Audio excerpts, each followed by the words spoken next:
Hello, good morning students. Today we'll do grammar. Grammar में सबसे ज़्यादा प्रॉब्लम वाला एरिया कौन सा है? टेंसेस. यस, है ना? टेंसेस में प्रॉब्लम आती है. चलिए आज हम टेंसेस करते हैं. How many tenses are there in grammar? English grammar. How many? Two tenses. Rashmi? Yes. Two tenses. Neha? Two. And Kanchan? Okay. What are those two tenses? Present tense, past tense. Okay. I write present tense, present tense. Okay. And past tense. What about future? Just time indicator. Kanchan जोर से बोलिए.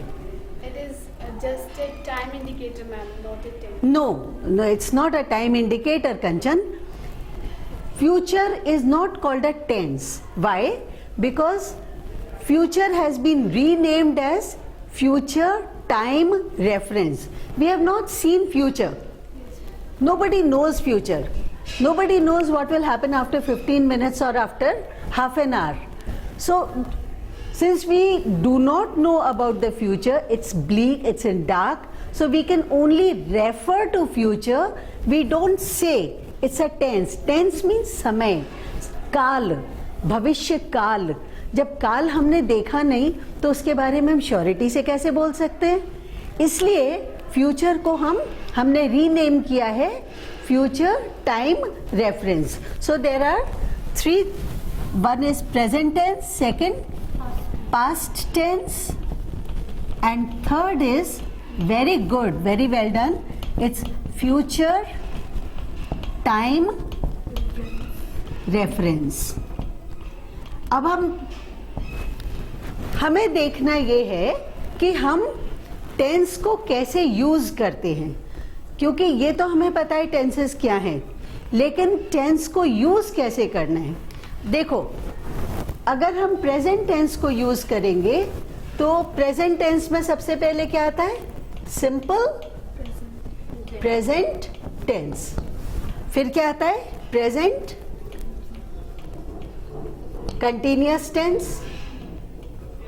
ठीक है, present continuous tense. फिर क्या आता है? Present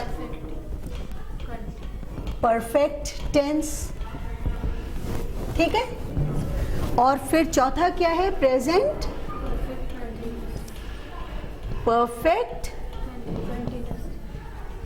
continuous tense. ठीक है, सिंपल प्रेजेंट टेंस. हम सिंपल प्रेजेंट टेंस कब यूज करते हैं? when do we use simple present tense? Tell me. Simple present tense हम I say he walks. ही वॉक्स का क्या मतलब है? वो चलता है, मतलब वो उसकी हैबिट है, वो उसका रूटीन है, वो उसकी कैपेबिलिटी है. तो जब भी हम रूटीन की, हैबिट की, कैपेबिलिटी की या हम यूनिवर्सल ट्रूथ की बात करते हैं तब हम क्या यूज करते हैं?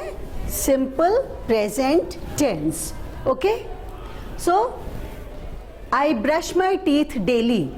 I read newspaper every day. I eat breakfast in the morning.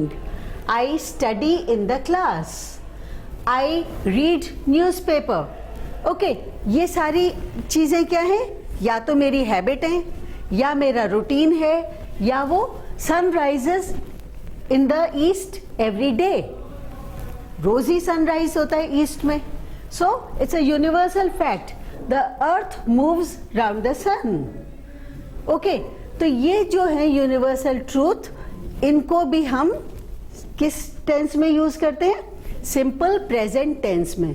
इसलिए सिंपल प्रेजेंट टेंस सबसे इंपॉर्टेंट टेंस है in the tenses group. Present continuous tense. अब इसी को अगर हमें प्रेजेंट कंटिन्यूअस में कहना है तो हम क्या कैसे लिखेंगे इसको? He is walking. He is walking में हमने क्या किया? यहाँ पे ही था सब्जेक्ट, ये था verb. Now subject, tense indicator, किस टेंस को इंडिकेट कर रहा है? कंटिन्यूअस टेंस को। और ये वर्ब प्लस आईएनजी, जब भी इस फॉर्मेशन में सेंटेंस होगा तो इसको हम बोलेंगे प्रेजेंट कंटिन्यूअस टेंस। और ये कब यूज करते हैं? ये यूज करते हैं हम तब जबकि एक्शन हो रहा है, चल रहा है। ठीक है। थर्ड नंबर पे क्या आया? Present perfect tense. Perfect tense में हमेशा याद रखिए कि प्रेजेंट टेंस में जब भी हम परफेक्ट टेंस यूज करते हैं, हैव और हैज का यूज कंपल्सरीली करते हैं। ठीक है। He has walked, she has red, I have read. ठीक है। I have read the book, I have read, he has walked. तो जब भी हम हैव और हैज का यूज करते हैं तो हम क्या करते हैं? प्लस थर्ड फॉर्म या पास्ट पार्टिसिपल फॉर्म को यूज करते हैं। वर्ब किस में आता है? पास्ट पार्टिसिपल फॉर्म में। Okay. I have read, I have संग a song, I had breakfast. So I had breakfast, had यहां पे क्या है? यहां पे हैड परफेक्ट टेंस वाला नहीं है। यहां पे हैड का मतलब है मैंने खाया, I ate. Here had means I ate. So just be careful when you use the perfect tense form. I have had breakfast, that means I had breakfast in the morning. Okay, so और फिर हम चौथे पे आए, present perfect continuous tense. तो इसमें perfect भी है और कंटिन्यूअस भी है। तो इसका क्या मतलब हुआ रश्मि? इसका मतलब हुआ कि हम हैव और हैज का भी यूज करेंगे और हम आईएनजी का भी यूज करेंगे। I have been reading. I have been reading the book since morning, since last period. Okay. So हमने किसका यूज किया? Have भी, perfect भी और reading। इसका मतलब ये होता है हम ये यूज कब करते हैं? परफेक्ट टेंस का यूज हम, प्रेजेंट परफेक्ट टेंस का यूज कब करते हैं? हम तब करते हैं जबकि एक्शन अभी अभी खत्म होके चुका है, जस्ट फिनिश्ड। ओके। और प्रेजेंट परफेक्ट कंटिन्यूअस का यूज कब करते हैं? जब एक्शन शुरू तो हो चुका है लेकिन अभी भी कंटिन्यूड है, अभी भी चल रहा है वो एक्शन। ठीक है। इसलिए प्रेजेंट टेंस के जो फॉर्म्स हैं ये बहुत इंपॉर्टेंट हैं। जब हम इंग्लिश बोलते हैं तो हमें इन सारे फॉर्म्स को बहुत अच्छी तरह से ध्यान में रखना होता है कि हम जो बोल रहे हैं उसका मतलब क्या है और वो हमें कब यूज करना चाहिए। क्योंकि ग्रामर क्लासेस में हम पढ़ तो लेते हैं बचपन से कि ये फॉर्म्स है, कि ये इनको कैसे यूज कर, लेकिन कब यूज करना है, कौन सा टेंस फॉर्म लगाना है, वो बहुत इंपॉर्टेंट है। चलिए, अब हमने प्रेजेंट टेंस को पढ़ा, अब हम देखते हैं इसी को हम पास्ट में कन्वर्ट करेंगे। तो यही चारों फॉर्म्स हैं। सिंपल पास्ट, पास्ट में क्या हो जाएगा? वॉक्स की जगह क्या हो जाएगा? वॉक्ड हो जाएगा, ईडी लग जाएगा। सिंपल मतलब वो चला था, वो चलता है तो उसकी हैबिट है, लेकिन यहां इसकी हैबिट नहीं है। वो चला था, पास्ट में चला था, अभी नहीं चल रहा है। ठीक है। यहां पे क्या आ जाएगा? Past tense. मतलब ये देखो आप, बी फॉर्म्स ऑफ वर्ब्स जो होते हैं, बी फॉर्म्स ऑफ वर्ब्स क्या होते हैं? प्रेजेंट टेंस में क्या होते हैं? Is, M, are. पास्ट में क्या होते हैं? Was, were. फ्यूचर में will, shall, going to, about to. ठीक है। Will, shall, going to, about to. तो यहां पे हम कंपल्सरीली प्रेजेंट टेंस को किस में लगाएंगे? बी फॉर्म ऑफ वर्ब क्या लगाएंगे? पास्ट टेंस का लगाएंगे। अब क्योंकि ही सिंगुलर है तो हम यहां पे लगा देंगे इज की जगह वॉज। ही वॉज वॉकिंग, वो चल रहा था। ठीक है, अब यहाँ पे परफेक्ट टेंस में भी हैव फॉर्म्स ऑफ वर्ब्स क्या होते हैं? पास्ट प्रेजेंट टेंस में क्या हुए? हैव और हैज। पास्ट में क्या हुआ? हैड। ठीक है, पास्ट में हुआ हैड। तो I had read the book, sorry, I had read the book, यानी हम स्पेलिंग वो ही रहेगी, प्रोनाउंसिएशन चेंज हो जाएगा। रीड की जगह क्या हो जाएगा? Red. I had read the book. और ये हो गया पास्ट परफेक्ट, ये हो गया पास्ट कंटिन्यूअस। ठीक है, पास्ट कंटिन्यूअस। अब हम आएंगे पास्ट परफेक्ट कंटिन्यूअस टेंस पे। ठीक, पास्ट परफेक्ट कंटिन्यूअस, तो हमें यहाँ पे क्या लगाना होगा? कंटिन्यूअस में तो आईएनजी ही लगेगा, लेकिन क्योंकि पास्ट परफेक्ट है तो परफेक्ट फॉर्म क्या हुआ? हैव का हैड। तो यहाँ पे हो जाएगा आई हैड बीन रीडिंग। अब आप देखिए कहाँ यूज होते हैं। सिंपल पास्ट टेंस कहाँ यूज हुआ? एक्शन जो ऑलरेडी हो चुका है। पास्ट कंटिन्यूअस कहाँ यूज हुआ? एक्शन जो अभी चल चुका है, चल रहा था। He was walking, now he is not walking anymore. Okay. ये कब यूज होता है? I had read, क्या फर्क है I have read and I had read में? पास्ट में I have read मतलब मैं पढ़ चुकी हूँ, लेकिन मेरा एक्शन अभी पढ़ने का अभी खत्म हुआ है। लेकिन ये मैं बहुत पहले पढ़ चुकी हूँ। I had read मतलब वो एक्शन जिसका अभी प्रेजेंट से कोई लेना देना नहीं है। It has got no connection with the present, that was done long back in the past. We use past perfect tense. और पास्ट परफेक्ट कंटिन्यूअस जबकि एक्शन पास्ट में चल रहा था।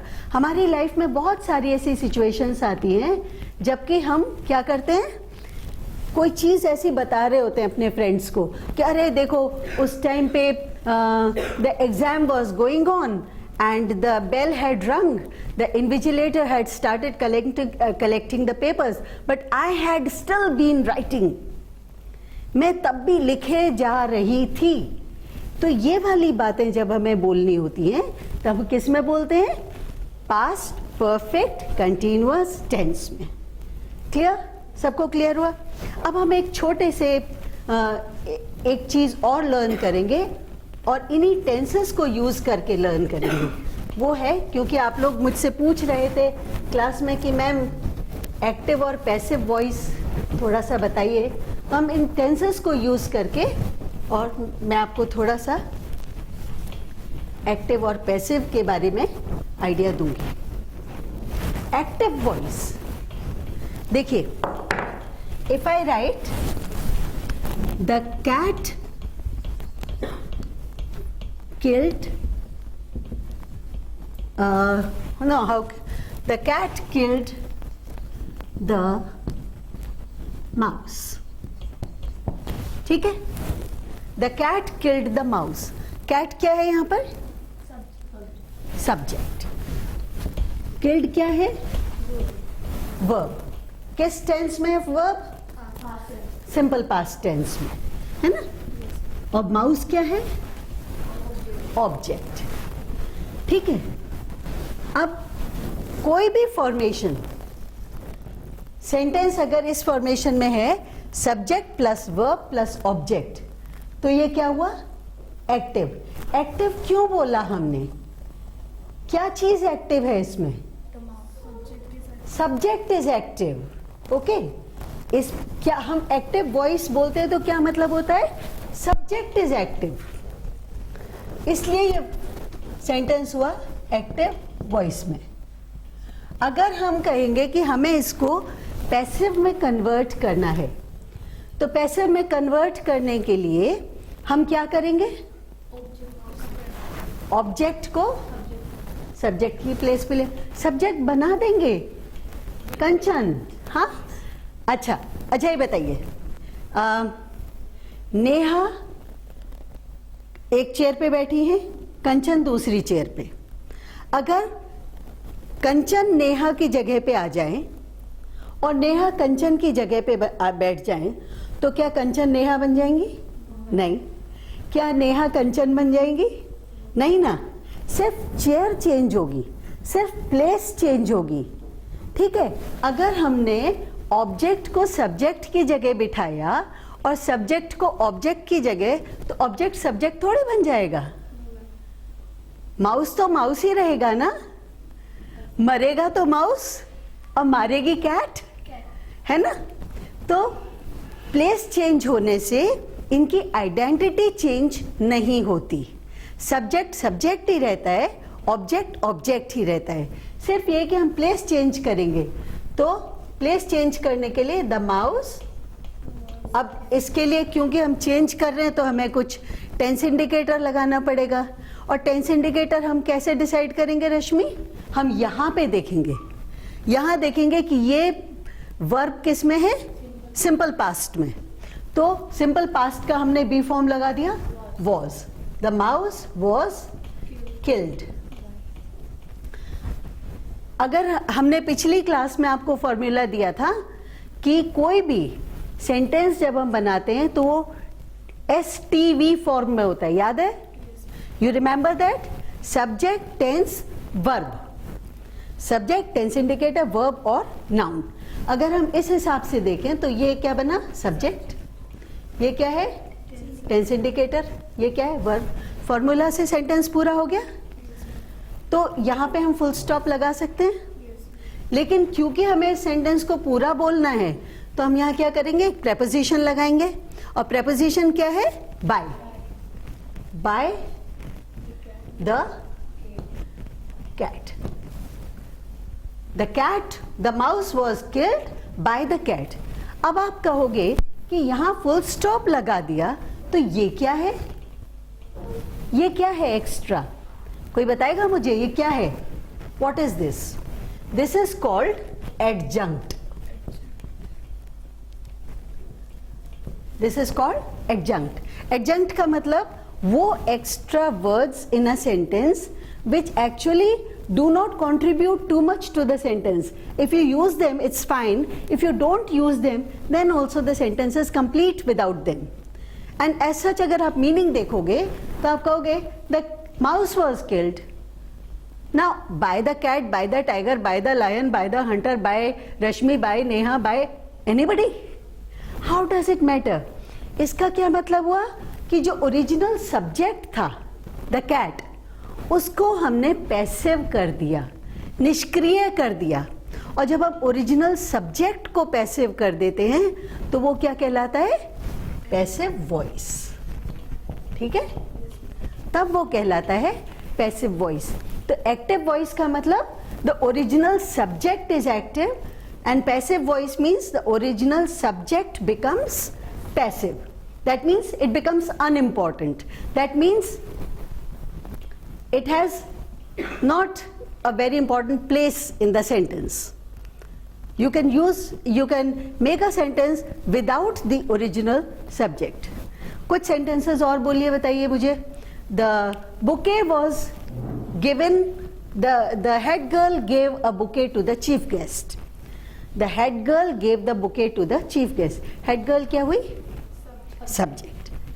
Gave क्या हुआ? Verb. Bouquet to the chief guest क्या हुआ? ऑब्जेक्ट, है ना? ठीक है। Mother cooked food. चलिए चेंज करिए। The food was cooked by the mother, by father, by sister, by anybody.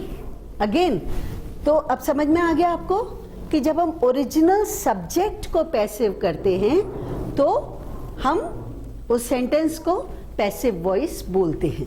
Okay, अब हम सिर्फ एक छोटी सी चीज, क्योंकि अभी हमने टेंसेस लर्न किए हैं इसलिए हम इसको देखेंगे।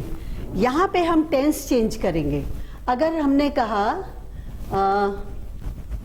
The cat kills the mouse, चलो सिंपल प्रेजेंट टेंस से आते हैं। The cat kills the mouse, तो पैसिव वॉइस क्या बनेगा? द माउस तो वॉज की जगह क्या हो गया यहाँ पे? Is. The mouse is killed by the cat. इसको हमने कंटिन्यूअस में करा, प्रेजेंट कंटिन्यूअस में. The cat is killing the mouse. क्या होगा? Mouse is being killed. The mouse is being killed. B form plus ing. So mouse is being killed. इसको हमने present perfect में किया. The cat has killed the mouse. The cat has killed. The cat has killed the mouse. Passive क्या हुआ? Mouse has Mouse has been killed by the mouse has been killed. ठीक है, तो हमने कैसे decide किया?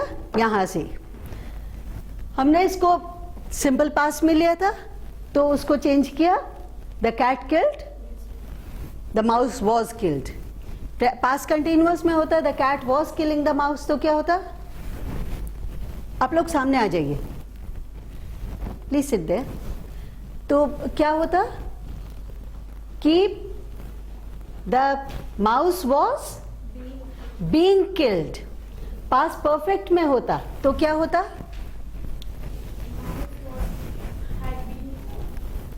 अच्छा, परफेक्ट टेंस में यही सेंटेंस हम अगर कहते एक्टिव वॉइस में तो क्या बोलते? The cat had killed the mouse. Passive क्या करते? The mouse had been killed by the cat. Okay, अगर हम इसको फ्यूचर में कहें, the cat will kill the mouse, क्या होगा passive voice? The mouse will be killed. Yes, very good Kanchan. The mouse will be killed by the cat. ठीक है, इसको आप याद रखिए. अगर हम इसको फ्यूचर कंटिन्यूअस में बनाने की कोशिश करें तो क्या होगा? The cat will be killing the mouse. Again passive करो इसको. The mouse will the mouse will be killed. Be और would be killed by the cat.